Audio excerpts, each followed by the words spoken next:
Hi friends, welcome to my channel. இன்னைக்கு நம்ம பார்க்க போற ரெசிபி நல்ல மொறுமொறுன்னு சுவையான ரவா தோசை. அதுக்கு தேவையானது இந்த கப்ல 2 கப் ரவை எடுத்திருக்கேன். அதே கப்ல 1/2 கப் அரிசி மாவு, 1/2 கப் கோதுமை மாவு, கொஞ்சமா வெங்காயத்தை பொடியா நறுக்கி எடுத்து வச்சிருக்கேன்.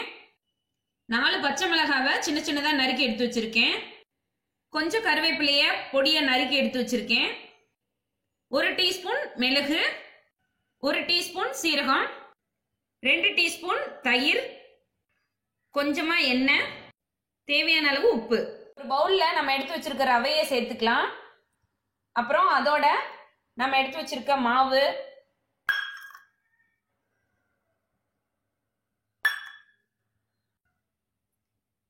வெங்காயம்,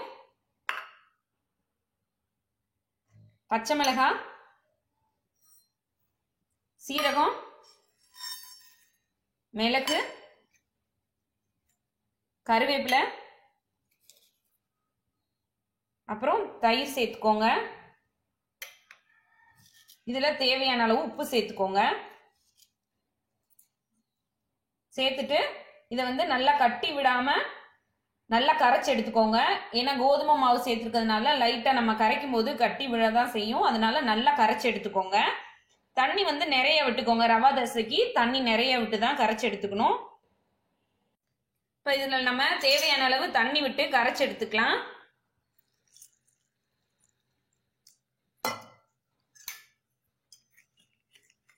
இப்ப நம்ம கரைச்சி எடுத்து வச்சோம்னாலும் இந்த ரவை ஊறுறதுனால கொஞ்ச நேரத்திலேயே திருப்பி கொஞ்சம் கெட்டியாக ஆரம்பிச்சிரும். அதனால தோசை ஊத்துறதுக்கு முன்னாடி கொஞ்சம் தண்ணி சேர்த்து நல்லா கரைச்சி எடுத்துக்கலாம். இப்போ நான் இதை கரைச்சி எடுத்துட்டு உங்களுக்கு காட்டுறேன். இந்த மாதிரி நல்லா கரைச்சி எடுத்துக்கோங்க. இப்பவே நான் நல்லா தண்ணியா தான் கரைச்சிருக்கேன். இருந்தாலும் ரவை ஊறுச்சுன்னா கொஞ்சம் கெட்டியாகும்.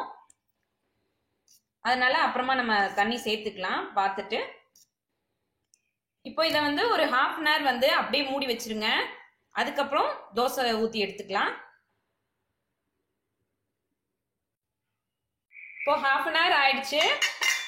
பாருங்க, நம்ம எவ்வளவு தண்ணி ஊத்தி கலந்து வச்சோம். ஆனாலும் கொஞ்சம் திக்காயிடுச்சு. இப்போ தோசை ஊத்திடலாம். ஆனா அதுக்கு முன்னாடி நல்லா தண்ணி விட்டு கலந்துக்கோங்க. அதில் கொஞ்சம் தண்ணி விட்டுக்கலாம்.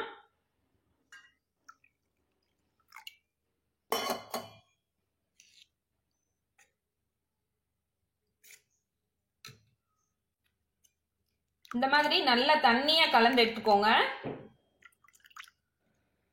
இப்ப நம்ம தோசை ஊத்திடலாம். நிறைய சேர்த்ததுக்கு அப்புறம் உப்போட அளவு கம்மியா இருக்கும். அதனால உப்பு பார்த்து சேர்த்துக்கோங்க. அடுப்புல தோசைக்கல் வச்சுக்கோங்க. தோசைக்கல் நல்லா சூடா இருக்கணும். இப்போ இது நல்லா சூடா இருக்கு. இப்போ நம்ம தோசை ஊத்திடலாம்.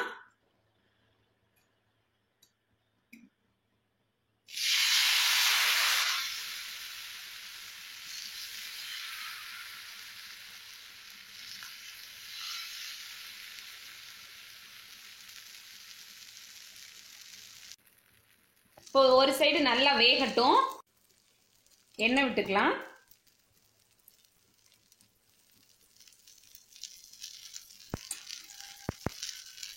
இப்போ ஒரு சைடு நல்லா வெந்துருச்சு. நம்ம இதை திருப்பி விட்டுக்கலாம்.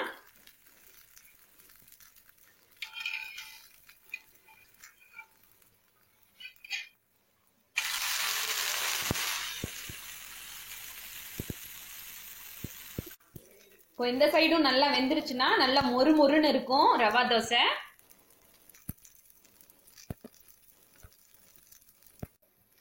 இப்போ இந்த சைடு நல்லா வெந்துருச்சு. இப்போ திருப்பி விட்டுட்டு எடுத்துக்கலாம்.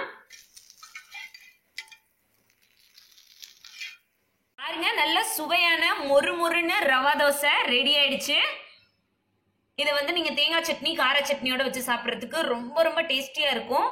நீங்களும் உங்க வீட்டில் ட்ரை பண்ணி பாருங்க. கண்டிப்பா எல்லாருக்கும் ரொம்ப பிடிக்கும். ட்ரை பண்ணி பார்த்துட்டு உங்க கமெண்ட் என்னன்னு சொல்லுங்க. இந்த வீடியோ உங்களுக்கு பிடிச்சிருந்ததுன்னா லைக் பண்ணுங்க, ஷேர் பண்ணுங்க. மறக்காம இந்த வீடியோ கீழே இருக்க ரெட் கலர் சப்ஸ்கிரைப் பட்டனை கிளிக் பண்ணி சப்ஸ்கிரைப் பண்ணுங்க. அப்படியே பக்கத்துல வர பெல் ஐக்கானையும் கிளிக் பண்ணுங்க. அப்பதான் நான் இனிமேல் போட போற வீடியோஸ் எல்லாம் உங்களுக்கு நோட்டிபிகேஷன்ல காட்டும். தேங்க்யூ.